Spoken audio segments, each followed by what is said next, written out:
But another thing that we were speaking on, it was like about like real men. We were speaking on it earlier about us being like nurturers. Mm-hmm. I think a real man is a nurturer. Absolutely. And I think a lot of men have gotten away from that. Yeah. Mm-hmm. What's your experience with that, Monica? Like, have you had a tough time in your past relationships with men being nurturing? It's that awkward silence before. No, I'm just Put like, you on the spot or anything. No, it's not. I don't mind being on the spot. I'm just trying to think. I was like, I don't think I've had nurturing. I've wanted nurturing relationships with the men in my life, but I was always lacking in that. I was lacking in that. Do you think that is something that has to do with our own lack of something, like what we experience in a partner? Do you think that's something that is a reflection of something that we lack to give ourselves, perhaps? Or Well, it's hard for me to because it's like I grew up with a father till 8, and then after that I didn't have a father, and I had my mom's live-in boyfriend with us for a while, so I didn't really have like a good male loving influence. But then the only guy that I was with was my husband from 17 to 38. Wow. And so that's why I'm like, it's hard for me to be like, oh, did you really attract who you are? Because we were only teenagers. We were 17. We didn't know who we were. We both had family trauma, of course. Yeah. We both grew up, without our fathers. And so we had that in common, but we didn't know who we were yet. And then as we grew and, evolved into, we became Christians later on, then we, so anyway, once we got older, then we started figuring out who we were and figuring out what traumas were still there, what insecurities were still there. So it's like I didn't have a bunch of men to be like, oh, who am I attracting? I've only had a few male relationships in my life. So it's hard for me to gauge, Yeah. So, yeah. I mean, that's... But I've always wanted a man that was, attentive and nurturing and affectionate and consistent, and not unfaithful. And, That's a tough one. Yeah, but I haven't experienced that. I haven't experienced that yet. The few men that I have been with, they were unfaithful, and they were, they had all their insecurities and their different issues that they were dealing with. So I never felt that what I wanted to feel from them. Yeah. That's unfortunate. Yeah. Yeah, that is. And I mean, but it's probably helped create the woman that you are today. Absolutely. Because you kept pursuing like God and like self-development, which is going to attract other people that are been working on themselves as well. Right. Self-development is so key. That's it. You hit it right there. I think once you start working on you and you start looking at yourself and you give those things to yourself, honestly, if you give yourself that nurturing and that what was the other one that you said? Like being attentive to me, attentive and nurturing. Yourself, if you do all of those things for yourself, you're just going to attract that mirror reflection of what you are. Right. I really do believe that. Because that's what this room is full of, is like this is a mirror reflection of us. Absolutely. But we're just in different vessels. Some dope reflections in here. Yeah, I'm telling you, man. Like speaking of dope, that's one of his poems that really hit hard dope? with me. Yeah, right. I love it. Can you say it right now? Would you mind? Bro, that poem is like fire, man. You're so dope. Oh, okay. Do you know it? Yeah. Put him on the spot. Yeah, let's go. Sorry. We can always edit. Yeah. All right. I mean, y'all gonna have to help me. Let's do it. Definitely have to help. Let's do it. When I say I'm so dope, you have to say how dope is you. Okay, that's good. Grammatically, it doesn't make sense, but I don't care. It makes sense to me. I like how it sounds. Okay. So let's do this. I'm so dope. How dope is you? No. We got to do this together, guys. My bad. Yeah, you're right. Unified. Unified. Sorry. Okay, sorry. Let's try it again. Drop it again. I'm so dope. How dope is you? Bass heads free bass me in the stairs. I make your emotions flip more than dance moves from Fred Astaire. I make you stand and stare into a blank void. I make you paranoid. Nah, I'm more like a steroid. I give you superhuman strength and all the lies and the myths. I'm truly heaven sent, God given, and let no man tear us apart. That's where the G money. I'm the reason New Jack City appointed Nino Brown as its official kingpin. I'm the reason they say Whitney would never sing again. And I don't care what chapter of your life you are in. I'm the epitome of the word the end. I'm a small piece of sin on your quest to find heaven on earth. I'm a gift and a curse. Just apply my pressure to your veins. I mean, your pain, and I promise again, you will never hurt. And don't worry about that twitch. That's just a side effect. Alcohol is recommended, but you could take me with or without the side of sex. I make things the best. I make weight drop. I turn a size 16 into a size 2 dress. I'm so dope. How dope is you? That you still haven't even felt my full potency. I'm at potential. I'm for those of you who like your drugs physical and mental. I dismantle. I mean dismantle. I mean dismember a happy home. I make baby grow up alone. I make sure mama and daddy is always gone. I make teens seeking sanity find comfort within the inner linings of my stones. And I'm like the black card, because I'm accepted everywhere. But much like gentrification, you can mainly find me in a low income area in what's scarier. Still haven't found a way to stop me. Your whole hood popped me. There was plans put into place on how, when, and where you would cop me before you even knew of my existence. I'm so dope. How dope is you? But you still haven't even felt my full potency. That's a piece. Wow. That's good. Yo, I told you, man. Like, it's just, that's just one. Right. He Yo, is really that one of the is so so that is fire, good. man. Like, that Really is a big screen. Like, Yeah, yo, like, that it is is. huge. Dope. Yeah. That's so That's so dope. dope. Yeah. And what about what age did you start writing poetry? Oh, this is a story as old as time itself. I just want to always say that in real life. Yeah, that's good. That's good. That's good. I like that. I just like wanted that. to say that. Yeah. I hear about it, but I just Perfect wanted timing. to say Perfect it. Like, timing. Yeah. All the time itself. I started about, I don't necessarily know age, but I know I was in the 7th grade is when I started writing, period. Okay. 6th, 7th grade, I started writing, period. I was, my best friends, we were outcasts. 11, Yeah. 12. Probably. I do. We're not doing ages. Okay. Seventh grade. Uh-huh. Whatever age that is. 7th grade, Okay. whatever age that is. No, it probably was. But we started writing together, and honestly, I was in my mind, I was destined to be a rapper. I was supposed to be a rapper. That's what I told myself at that time. Definitely. But I started writing because I was always a shy, quiet kid, especially being the middle child.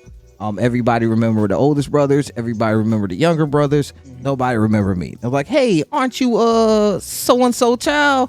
It's like, yeah, we met 14 times already. Like we are at a family reunion. You should probably know who I am. But that's how I was. I always kept to myself. My mom used to say she didn't mind taking me anywhere, because I would just have a paper clip in a piece of paper and off in the corner playing by myself. She didn't have to worry about me. But that's kind of how I grew up. So I never really talked about anything. Everything I seen, I just ate. I just let it, sit and muster until eventually I blew up. Around that time, I started writing, and I realized that I can say the things that I'm thinking. Now, at this point, I still don't want to share. No one still, I got stuff that no one probably will read. But that's when I started figuring out that I could say some things, that I can express myself. That's how I first felt I can express myself. And it started with rapping, because rapping, it gives you the opportunity to express yourself, but you don't necessarily gotta go that deep. You know what I mean? Because I still got to entertain you. You know what I mean? I still got to give you a catchy flow. I still got to, not, harm down on, just a whole bunch of trauma. Because rap, it doesn't have to be that. It wasn't until after my divorce is when I really start taking poetry seriously. Like, because I've always been a writer. I always felt like that was the easiest way to express myself. So I tell people, if you want to get to know who I am, listen to what I wrote or read what I got, because that's me 100%. I don't hold back anything. When I meet people, I kind of a little weird about meeting people, but when it comes to my poetry, you get all my secrets is in my writings. So it wasn't until after my divorce that I actually sat down like this. I want to see what this is. I want to see how deep this can go, because I've always been a writer, and when I was younger, I used to write little love poems and stuff like that.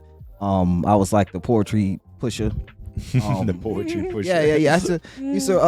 Fun fact, I used to write like one poem and give it to like 10 different girls. Wow. See which one hit. Nice, See nice. Wow. Yeah. which one bites the bait. I mean, just don't put any names in it, guys. No names, no dates. You know what I mean? It's recyclable. That's And funny. you wonder why we have trauma. Probably. We have trust issues. Probably. That's like the text that women get when a guy's like, "Good morning." Seriously. Like, how many women did he just send that same text to see who responds first? No. Don't ask to see how the sausage is made. But no, it was around that time. So I always wrote. I always felt that it was the best way I can express myself. It wasn't until I got much older that I kind of actually started digging into myself. I actually started figuring out, what I'm saying, because the rap was fun. It was always fun for me, but I always felt like I don't get to say what I want to say.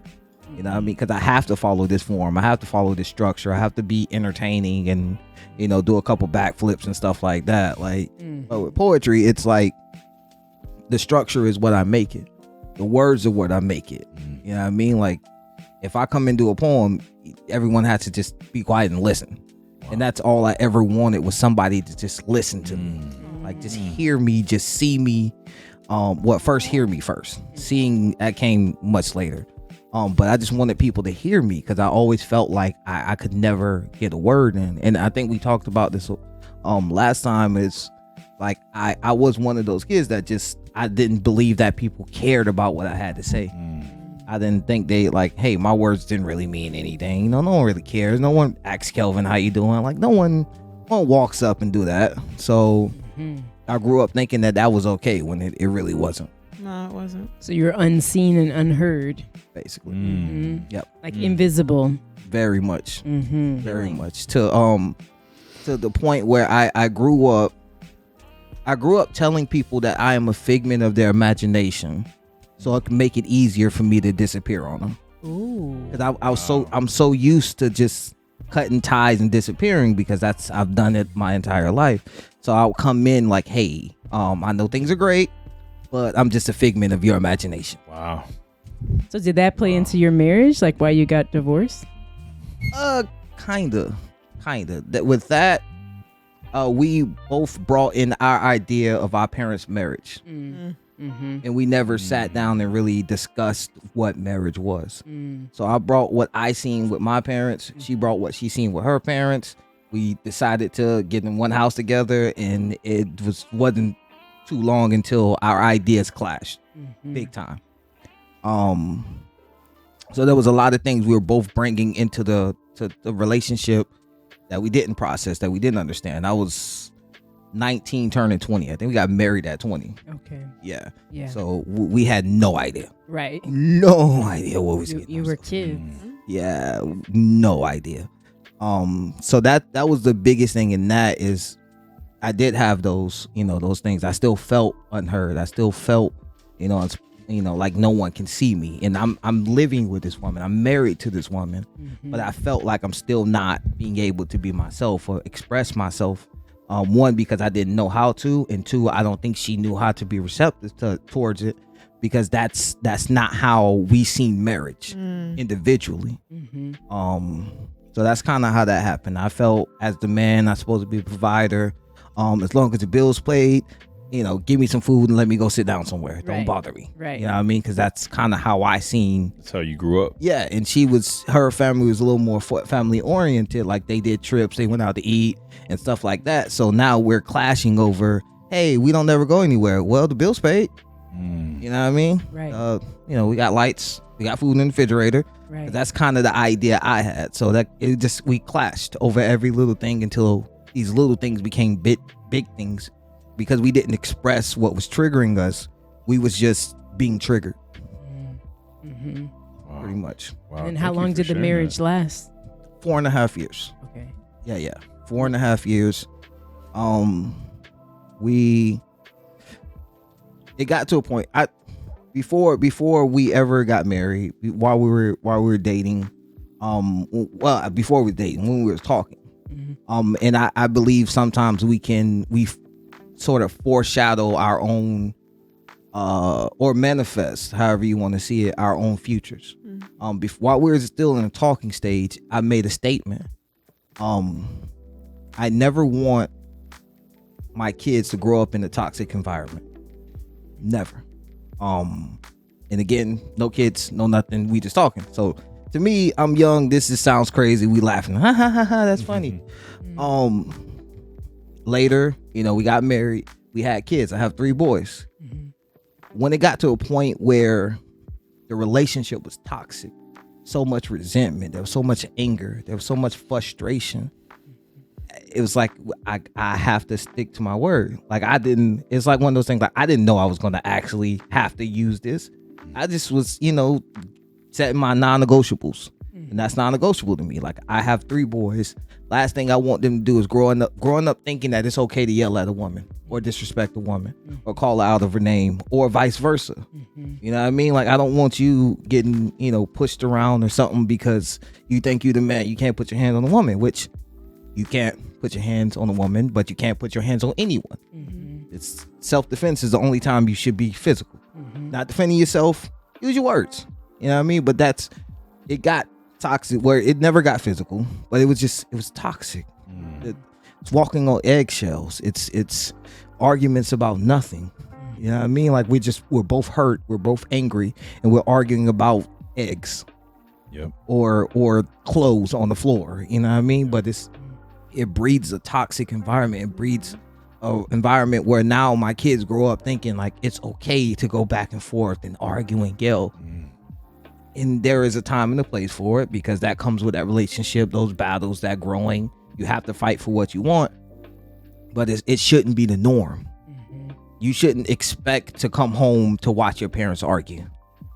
You shouldn't expect to have to earmuff every time you're next to because something can blow up. That shouldn't be normal. Yeah. So when that became a normal, I was like, we have to. Because we cannot raise boys thinking that this is okay. They're already at risk of being a threat just for being who they are. We don't need to give them more ammo. If that makes sense. Wow. Right. And I commend you for being black boys in America, right? They got enough against them. Absolutely. It's I don't want that. I don't want my kids. I don't want my seeds. I don't want my reflection to be toxic, aggressive, unnecessarily complicated men. That's just no need. Like life can be a little bit easier, son. It's just going to take a little work. And that's the message I want to, send. But I can't send that while also simultaneously calling their mama stupid. You know what I mean? Like son, respect women. No, you there's no, it doesn't add up. It doesn't match up. So yeah, that's kind of how that ended things. Cause it got to that toxic level to where it's like, we can't communicate effectively. All we're doing is yelling and screaming and arguing. I don't want, that's not love. I mean, it's a form of love, but it's not healthy love. Right. And if I'm going to teach my kids love, because I'm not, this is no shots or anything towards her. I love that woman to death. She's the mother of my kids. I have nothing negative to say about it, and I will never have anything negative to say about her. But we reached a point where we were harming the kids by us being together. Right. Yeah. So we had to take that time apart. It wasn't pretty. Obviously, there's a lot of hurt, anger, and resentment. So it wasn't pretty. But where we at now, it's beautiful.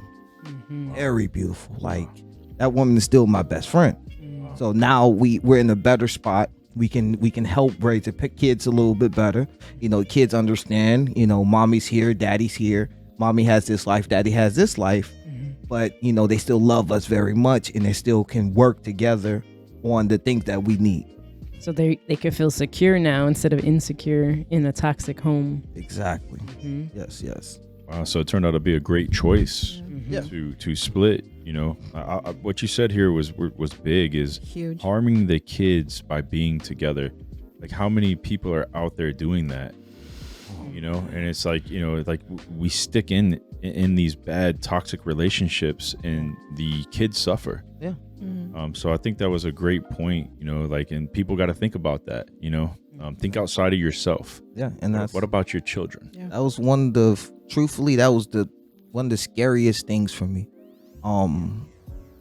Not saying that I was supposed to be gone sooner, but there were signs. I was, you know, there was dreams. There was things came to me like, hey, you know, time to skedaddle, Gelvin. But I was under the impression, again, going back to, you know, marriage, like, you know, it's love. You fight, you be miserable, you die. Like, that's what we grew up seeing. Yeah. You know, So from our parents. I was under that impression, but I don't get it. Like, you guys been together for 40 years, but only stood each other for 5. Right. You're miserable. You're miserable. Like, I'm not an advocate for divorce or separating, but I am for a happy life, a peaceful life. And if your life is not happy and peaceful, you're not living. That's what woke me up. I was in a very toxic marriage and I didn't see a way out because I was just like, well, I don't want to break up my family. And God told me to marry this man. And, you know, I don't want my kids to grow up fatherless the way that I did. And so I just tried to stick it through and be like, oh, well, this is my lot in life. I have to just be miserable and deal with it. But the only thing that got me out of it was the wake up was that my little 12-year-old at the time was like, Mom, you're miserable. Do you want to be miserable for the next 20 years? And so when she said that, it's like the light bulb went off in my head. And I was like, oh, no, I don't want to be miserable. Because I thought only me and God knew that I was miserable. I thought I was doing a good job fronting for everybody, the church and my family and my kids.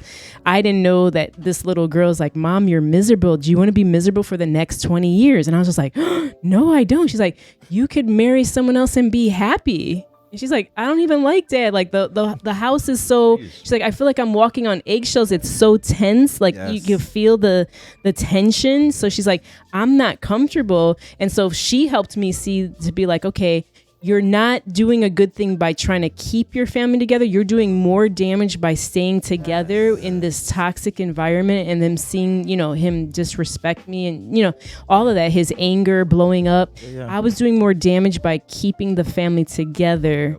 And so that gave me the courage to be like, okay, as hard as it's going to be a single mom, which is what I never wanted to be because my mom was one, I knew that was the lesser of two evils, that I had to step away from the marriage so that my kids wouldn't be in that toxic environment and that wouldn't be their normal. Exactly. That's huge right there because, you know, also coming from a marriage that lasted way too long than it should have.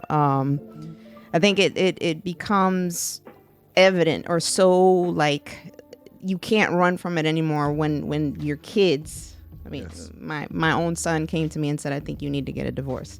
When I heard those words, I was like, wow, you know, this is way worse than I thought it was actually.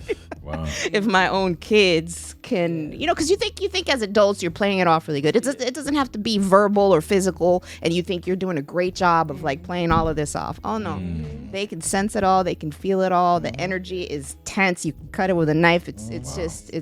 And so for me, it became that also. It became I don't want my I'm reflecting on how I grew up and the things that my parents perpetuated. I don't want my kids to think that it is okay for a marriage to look like this. This is not what a marriage should look like. This is not what a relationship, you know, in love and trust and honesty and respect should look like. You know, I want them to, like you said, I don't want them to think it's okay for a man to be this way or for a woman to be this way towards their partner, vice versa. You know, it's just and in essence, I think that you know, if that's the perspective you have when you go into making a decision, you're not going to mess up your kids. No, you're doing the right thing. I think as parents and as adults, listen to these kids sometimes. Listen to them.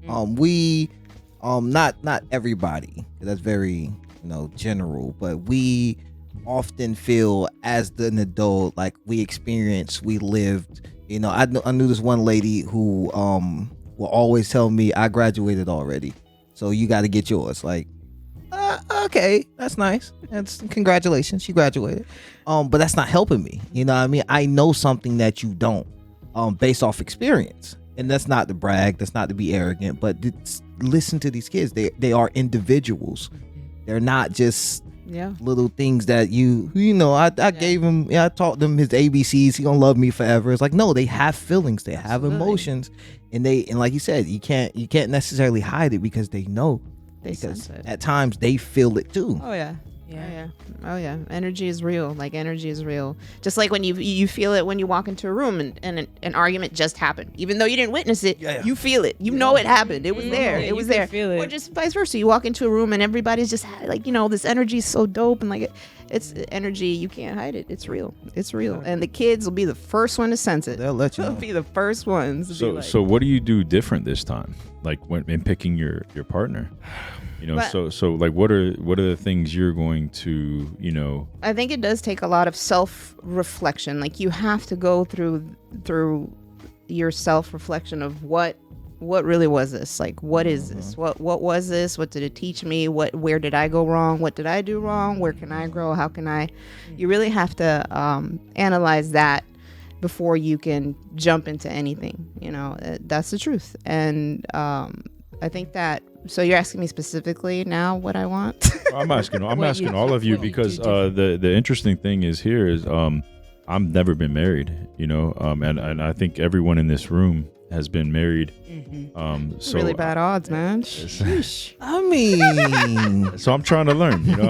But one of the things that I see in common is you all were young. Oh yes. So every one of you guys were young in making that choice, and you don't even know who you are yet. Absolutely. So I think that's a big one that I'm seeing that's a common denominator here. Yeah, I think. But there's amongst other things. Yes. But I'm just saying. That is a big one. I think that for me personally, my personal experience is I lost myself in this man. Yep. Mm-hmm. I lost myself in this man. Like, I saw this tremendous potential in him, and I thought that he was. I admired his own gift, his own talent so much that I lost track of me having one. Like, I lost track of the fact that I also had one. Come on. And I wanted to see him just be so successful and so amazing. I have a poem about that too, but that I completely just forgot who I was, and I was kind of like just like going through the motions, like living in this like not present existence where it was just all about him. And